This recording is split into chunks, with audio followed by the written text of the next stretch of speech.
तो ये आप जरा जानकारी के लिए देख लीजिएगा, ये इंपॉर्टेंट सेक्शन है, 5 दिन के अंदर क्रेडिट होना चाहिए। अब बात आती है, ये इंपॉर्टेंट चीज है जो अभी हम ये स्क्रीन पर पढ़ रहे हैं। अभी बहुत सारे धोखाधड़ी हो रहे हैं, शेखर जी सहमत है ना? फ्रॉडुलेंट ट्रांजेक्शन हो रहे हैं कि नहीं? आपका माइक्रोफोन बंद है ना? हाँ, हो रहा है। हो रहे हाँ। हैं। तो बहुत सारे जो फ्रॉडुलेंट ट्रांजेक्शन हो रहे हैं, इनकी संख्या अभी बढ़ गई है। तो ये जो फ्रॉडुलेंट ट्रांजेक्शन होते हैं, इनको हम फ्रॉडुलेंट ट्रांजेक्शन हम नहीं कर सकते एज ए बैंकर, या एज ए हम वर्किंग इन ब्रांच, हम लोग सीधे सीधे फ्रॉडुलेंट ट्रांजेक्शन नहीं कहते। फ्रॉडुलेंट ट्रांजेक्शन कब कहेंगे? जब हमारा एक फ्रॉड रिस्क मैनेजमेंट कमेटी होता है, एफआरसी जिसको बोलते हैं, एफआरएमसी बोलते हैं, वो डिक्लेयर कर दे तब फ्रॉड करेंगे। लेकिन हम क्या कहेंगे? अनएथराइज्ड कहेंगे। क्या कहेंगे? हम अनएथराइज्ड अनऑथराइज। या सस्पेक्टेड ट्रांजेक्शन कहेंगे। ठीक बात? क्योंकि भाई ग्राहक आता है, तो हम बैंक के काउंटर में रह के हम क्या करेंगे? हम बोलेंगे कि अनऑथराइज ट्रांजेक्शन की शिकायत मिली, या हमको जो है सस्पेक्टेड ट्रांजेक्शन की शिकायत मिली। इसको बोलते हैं unauthorise transaction. Unauthorise electronic transaction के केस में एक लाइबिलिटी सिस्टम है कि जो अनऑथराइज ट्रांजेक्शन हुआ है उसको कौन भरेगा। तो ये भी तो अनऑथराइज ट्रांजेक्शन हुआ, मतलब ग्राहक की अनुमति नहीं थी और ट्रांजेक्शन हो गया। तो यहाँ पर किसकी लाइबिलिटी है? ये स्क्रीन आपके लिए बहुत इंपॉर्टेंट है, बड़ा ध्यान से इस स्क्रीन को देखिएगा। तो बहुत सारे जो इलेक्ट्रॉनिक बैंकिंग मोड से ट्रांजेक्शन होते हैं, और ऐसे ट्रांजेक्शन की शिकायत अगर आपकी शाखा में आपको मिलती है, और वो शिकायत ग्राहक करता है कि ये जो है मेरे साथ जो है धोखाधड़ी से लेन देन हो गया, या मैं इसके लिए अधिकृत नहीं किया था, मैं कंसेंट नहीं दिया था, फिर भी इसका डेबिट हो गया, तो इसका मुझे पैसा दिलाइए। तो ऐसे ट्रांजेक्शन को हम अनऑथराइज्ड इलेक्ट्रॉनिक बैंकिंग ट्रांजेक्शन कहते हैं, या सस्पेक्टेड ट्रांजेक्शन कहते हैं। तो इसमें लाइबिलिटी किसकी किसकी है, ये ध्यानपूर्वक देखने की जरूरत है। आपने देखे होंगे, एटीएम के पास गया, कोई कार्ड कोई बदल देता है, या कोई फोन करके पासवर्ड मांग लेता है, हैक कर लेता है, बहुत सारी चीजें, ऐसे केसेस हैं। तो ऐसे केसेस में लाइबिलिटी फिक्स की जाती है कि किसकी लाइबिलिटी है। तो पहला कंडीशन है zero liability of the customer. Shekhar ji, बराबर है? Zero liability of the customer मतलब अगर ऐसी कोई गतिविधि हुई, तो किस कंडीशन पर कस्टमर की लाइबिलिटी जीरो होगी, मतलब पूरा पूरा पैसा बैंक भरेगा, वो कौन से कंडीशन पे होगा? वो कंडीशन है पहला, वेयर द 3 दिन नेग्लिजेंस। में होगा। 3 दिन में वेयर, बता देगा तो जीरो लाइबिलिटी होगा customer.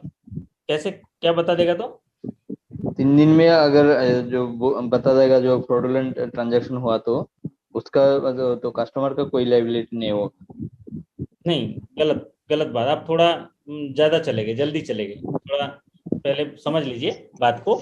Zero liability of customer तब होगा जब नेग्लिजेंस जो है बैंक की पार्ट में है, तो कस्टमर की लाइबिलिटी जीरो होगी, पूरी लाइबिलिटी होगी बैंक की।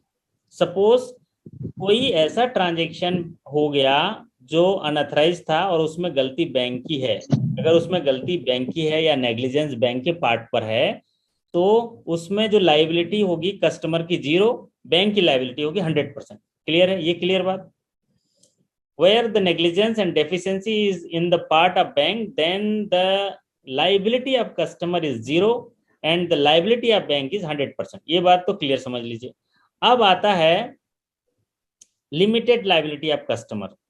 लिमिटेड लाइबिलिटी ऑफ कस्टमर, जहां पर एक कंडीशन और भी है इसमें। एक होता है जीरो लाइबिलिटी ऑफ कस्टमर, एक होता है zero liability of bank.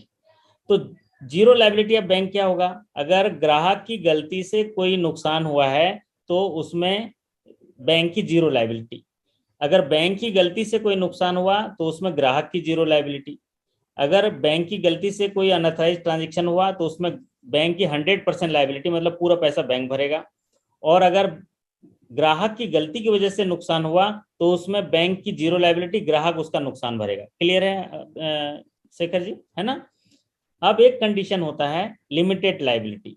Limited liability of customer ऐसे केसेस में है जहां पर न ही बैंक की गलती है, न ही कस्टमर की गलती है, कुछ एक्सटर्नल फोर्सेस की वजह से अगर कोई नुकसान हुआ, जैसे बोलते हैं ना कि हेलो हेलो करके फोन कर दिया, या फ्रॉडुलेंट ट्रांजेक्शन हो गया, या आपका क्लोन हो गया। आप डीमार्ट गए, डीमार्ट में आपका एटीएम क्लोन हो गया, उसके बाद आप तो एटीएम कार्ड ओरिजिनल आपके पास है शेखर जी, है ना? फिर उसके बाद रात को ट्रांजेक्शन होने लग गए। तो ये हो गया क्या कि न इसमें बैंक की गलती न ग्राहक की गलती, लेकिन वहां पर वो शिकार हो गया, तो ऐसे केसेस में लिमिटेड लाइबिलिटी आप कस्टमर कहते हैं। तो एक बार फिर से रिपीट कर रहा हूँ, अनऑथराइज के केस में पहला कंडीशन, अगर वो अनऑथराइज ट्रांजेक्शन बैंक की गलती से हुआ तो बैंक को पूरा भरना पड़ेगा, ग्राहक की लाइबिलिटी जीरो। अगर कोई अनऑथराइज ट्रांजेक्शन ग्राहक की गलती से हुआ तो बैंक का जीरो लाइबिलिटी, ग्राहक पूरा पैसा भरेगा। लेकिन ऐसे केसेस जहां पर न बैंक की गलती है न ही ग्राहक की गलती है, कोई थर्ड पार्टी इन्वॉल्व है, अलग अलग जो आउटसोर्सिंग फोर्स है, तो वहां पर लिमिटेड लाइबिलिटी है। और इस लिमिटेड लाइबिलिटी को जो है हम यहाँ पर सीखेंगे कि कैसे इसका भुगतान होगा। तो in case where the loss is due to negligence by customer है, तो बैंक तो अगर नेग्लिजेंस कस्टमर ने किया है तो बैंक की कोई लाइबिलिटी नहीं। अगर नेग्लिजेंस बैंक की है तो ग्राहक की कोई लाइबिलिटी नहीं। ग्राहक द्वारा गलती की गई तो ग्राहक भरेगा, बैंक द्वारा गलती की गई तो बैंक पैसा भरेगा। लेकिन कुछ केसेस ऐसे हैं जहां पर नेग्लिजेंस जो है बोथ पार्ट में है, नहीं है, तो वहां पर कुछ लिमिटेड लाइबिलिटी है। लिमिटेड लाइबिलिटी में कहा गया है कि अगर basic saving bank deposit account है तो 5,000 तक की मैक्सिमम लाइबिलिटी है basic saving bank deposit account में। अगर जो है बेसिक सेविंग बैंक डिपॉजिट के केस में कस्टमर की लाइबिलिटी 5,000 है। All other SB account, prepaid payment instrument and gift cards, current cash credit, overdraft, ये सारे चीजों में 10,000 का लाइबिलिटी है कस्टमर की। कस्टमर की लाइबिलिटी है 10,000। अगर credit cards limit up to 5 lakhs है तो उसमें maximum liability of the customer will be 10,000। और इसके अलावा अगर कोई लोन अकाउंट है, करंट अकाउंट है, कैश क्रेडिट है, ओवरड्राफ्ट लिमिट है और उसकी लिमिट अगर 5 लाख से ज्यादा है तो उसमें कस्टमर की लाइबिलिटी है 25,000। उससे ज्यादा लाइबिलिटी नहीं होगी, मतलब उसके ज्यादा का नुकसान हुआ है तो बैंक भरेगा। ठीक है, लेकिन ये कब, ये क्लियर बात है। बेसिक सेविंग बैंक डिपॉजिट में 5,000।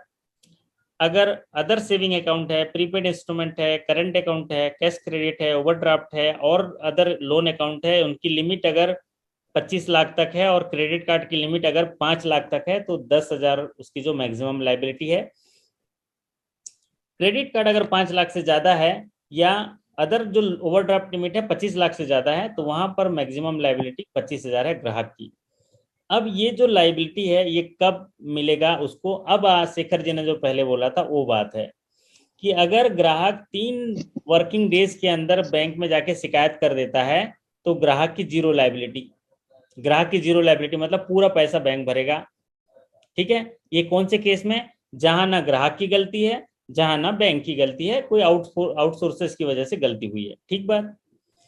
अगर आप किसी ग्राहक का खाता सस्पिशियस ट्रांजेक्शन डेबिट हो गया और अनऑथराइज्ड डेबिट हो गया, उसमें ना बैंक की गलती है न ही ग्राहक की गलती है, और ग्राहक जो है लेन देन होने के 3 दिनों के अंदर कंप्लेंट कर देता है, तो उसमें ग्राहक को जो है कोई लाइबिलिटी नहीं, पूरा पैसा ग्राहक को देना पड़ेगा बैंक के द्वारा। ठीक बात, क्लियर है? थम्स अप कर दीजिए शेखर जी।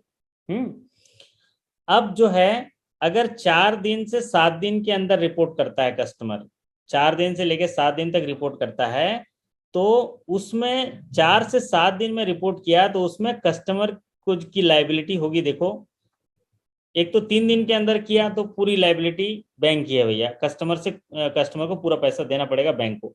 लेकिन अगर 4 दिन से 7 दिन के अंदर कंप्लेंट किया शेखर जी के ब्रांच में जाके कि सर मेरे साथ ये अनऑथराइज्ड ट्रांजेक्शन हो गया जिसमें मेरी कोई गलती नहीं, मैं तो एटीएम कार्ड भी साथ में रखा था, मैं तो ना ओटीपी दिया किसी को, ना ही कोई फोन किया किसी को न लिंक साझा किया, ना ही मेरा थम्स अप लगाया, कुछ नहीं किया, लेकिन फिर भी मेरे साथ अनऑथराइज्ड ट्रांजेक्शन हो गया, और उसकी रिपोर्टिंग अगर वो 4 से 7 दिनों के अंदर करता है और वो खाता basic saving bank deposit account का है, तो कस्टमर 5,000 की लाइबिलिटी मैक्सिमम हो सकती है, बाकी नुकसान हुआ तो बैंक भरेगी। ठीक बात, क्लियर है? अगर जो है अलग अदर अकाउंट है, एसबी अकाउंट है, कोई लोन अकाउंट है 25 लाख तक, क्रेडिट कार्ड है 5 लाख तक, और अगर वो 4 से 7 दिन के अंदर रिपोर्टिंग कर देता है तो ग्राहक की लाइबिलिटी 10,000 है, मतलब ग्राहक को 10,000 तक नुकसान हो सकता है, बाकी नुकसान बैंक भरेगी। और अगर इसके ऊपर की लिमिट है, 25 लाख से ज़्यादा ऊपर की लिमिट है, और क्रेडिट कार्ड 5 लाख से ज़्यादा है, और ग्राहक जो है 4 से 7 दिन में रिपोर्ट कर देता है, तो मैक्सिमम लाइबिलिटी ग्राहक की 25,000 होगी, उसके ऊपर का जो है बैंक उसको लाइबिलिटी होगी। अब ये जो है अगर 7 दिन के बाद कंप्लेंट करने आता है शेखर जी, ठीक है, 7 दिन के बाद, लेन देन के 7 दिन के बाद कंप्लेंट करने आता है, तो चाहे कोई भी परिस्थिति हो, कोई भी परिस्थिति हो, पूरी लाइबिलिटी किसकी होगी? ग्राहक की होगी, बैंक को पैसा देने की जरूरत नहीं है। ठीक है, अगर 7 दिन के बाद 7 वर्किंग डेज के उस ट्रांजेक्शन के, फ्रॉडुलेंट ट्रांजेक्शन या सस्पिशियस ट्रांजेक्शन के जो है 7 दिन के बाद अगर वो कंप्लेंट करता है, तो पूरी लाइबिलिटी होगी ग्राहक की, बैंक जो है उसमें कोई भी पेमेंट नहीं करेगा, क्योंकि ये पूरी पूरी लाइबिलिटी शिफ्ट हो गई ग्राहक की। ये पूरा मैं आशा करता हूं कि आप लोगों को क्लियर बात समझ में आ गया होगा। इसको थोड़ा समराइज कर देता हूं। अगर कोई लेन देन हुआ, अनऑथराइज लेन देन, और उसमें गलती बैंक की है, तो बैंक पूरा पैसा भरेगा। अगर कोई अनऑथराइज ट्रांजेक्शन हुआ जिसमें गलती कस्टमर की है, तो कस्टमर पूरा भरेगा। अगर ऐसी ऐसी ट्रांजेक्शन हो गया जहां पर न तो गलती बैंक की है न ही गलती ग्राहक की है, तो ऐसे कंडीशन में थोड़ा सा एक टर्म्स एंड कंडीशन है। अगर ग्राहक 3 वर्किंग डेज के अंदर शिकायत कर देता है, तो ग्राहक की कोई लायबिलिटी नहीं, बैंक पूरा पैसा देगा। अगर ग्राहक 4 से 7 दिन में शिकायत करता है बैंक में, तो अगर basic saving bank deposit account है, तो ग्राहक को 5,000 तक का नुकसान हो सकता है, बाकी नुकसान की भरपाई बैंक करेगी। अगर अदर अकाउंट है, एसबी अकाउंट है, 25 लाख तक के लोन अकाउंट है, क्रेडिट कार्ड 5 लाख तक है, और 4 से 7 दिन में शिकायत कर देता है, तो ग्राहक जो है, ग्राहक की लाइबिलिटी हो जाएगी मैक्सिमम 10,000। 10,000 तक उसको नुकसान हो सकता है, 10,000 से ऊपर बैंक करेगी। लेकिन अगर 7 दिन के बाद शिकायत करता है लेन देन के, तो पूरा पैसा ग्राहक को भरना पड़ेगा, बैंक की कोई लाइबिलिटी नहीं। क्लियर बात? तो ये जानकारी जो है आप ग्राहकों को भी बताना जरूरी होता है। अब क्या होता है, जो ऐसे अनऑथराइज ट्रांजेक्शन होते हैं, अनऑथराइज ट्रांजेक्शन जैसे कि मैंने बताया, अभी एटीएम कार्ड आपके शेखर जी अभी रखे हैं, अभी उनका खाता डेबिट हो गया, उनको मैसेज मिला, अभी सेशन ले रहे मैसेज मिला, तो बोलेंगे ये तो सर अनऑथराइज डेबिट हो गया ना सर। बोले कैसे? मेरा एटीएम कार्ड तो मेरे पास है और मेरे खाते से पैसा निकल रहा है, ठीक है, तो ये अनऑथराइज डेबिट हो गया। तो इस अनऑथराइज डेबिट में अगर ये आज लेन देन हुआ और इसके 3 वर्किंग डेज के अंदर ये शिकायत कर दिए, तो इसमें एक शेडो क्रेडिट देना होता है विद इन 10 डेज। 10 दिनों के अंदर शेडो क्रेडिट देना होता है। जब तक जांच चलती रहेगी तब तक 10 दिनों के अंदर उससे खाते में एक शेडो क्रेडिट देना होता है। ये पॉलिसी में कहा गया है, the shadow credit will be given with in 10 days. 10 दिनों के अंदर शेडो क्रेडिट दे दो।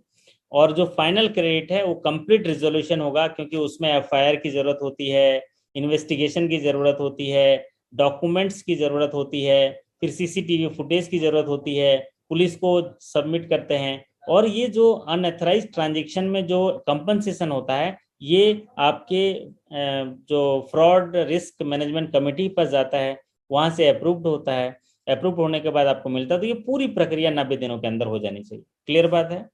So reversal timeline for zero liability, limited liability of the customer. Shadow credit will be given within 10 days, and the complete credit, final credit, या तो credit होगा या तो reversal होगा, क्रेडिट हो गया तो रिवर्सल होगा, ये फाइनल क्रेडिट जो है 90 दिनों के अंदर हो जाने चाहिए कंप्लेंट प्राप्ति के दिनांक से। अब ये क्रेडिट, फाइनल क्रेडिट कब होगा? अगर देखेंगे कि ग्राहक की गलती नहीं है, मतलब ग्राहक का खाता डेबिट हो गया और उसको एसएमएस नहीं मिला, तो बैंक की गलती हो गई। एसएमएस नहीं मिला तो कैसे जानेगा, है ना शेखर जी? लेकिन अगर बैंक ने एसएमएस भेजा, एसएमएस भी रीड किया, उसके बावजूद भी वो प्रोसेस को पूरा नहीं किया, तो ग्राहक की गलती होगी।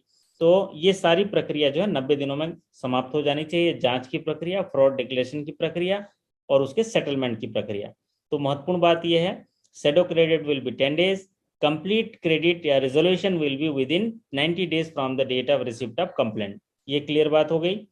तो ये जो पार्ट है, ये जो सेशन है आपके लिए इंपॉर्टेंट होगा, क्योंकि इसमें कंपनसेशन पॉलिसी है। अब आते हैं एक major force majeure. Force majeure का मतलब होता है प्राकृतिक आपदा।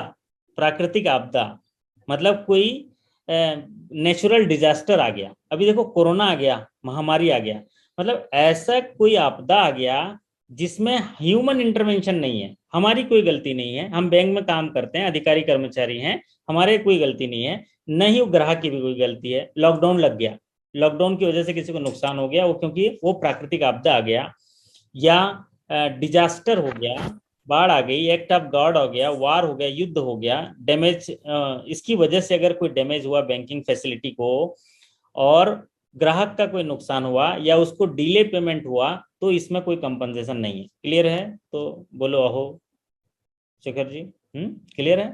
फोर्स मेजर मतलब ऐसी प्राकृतिक आपदा जिसमें ह्यूमन इंटरवेंशन नहीं है, बाहरी आपदा की वजह से अगर कोई ग्राहक को डिले क्रेडिट हुआ, ग्राहक की बैंकिंग सुविधा में अगर कोई खामी आई और उसकी वजह से उसको कोई नुकसान हो गया तो उसमें हम कंपनसेशन नहीं देंगे। So bank shall not be liable to compensate customer for delayed credit if some unforeseen event just like disturbance, accident हो गया, फायर्स हो गया, नेचुरल डिजास्टर होंगे, एक्ट ऑफ गॉड हो गया, है ना, वार हो गया, डैमेज हो गया, इनकी वजह से बैंक फैसिलिटी में अगर बैंकिंग की सुविधाओं में कोई डैमेज हुआ तो उसका कंपनसेशन नहीं मिलेगा। इसको बोलते हैं फोर्स मेजर।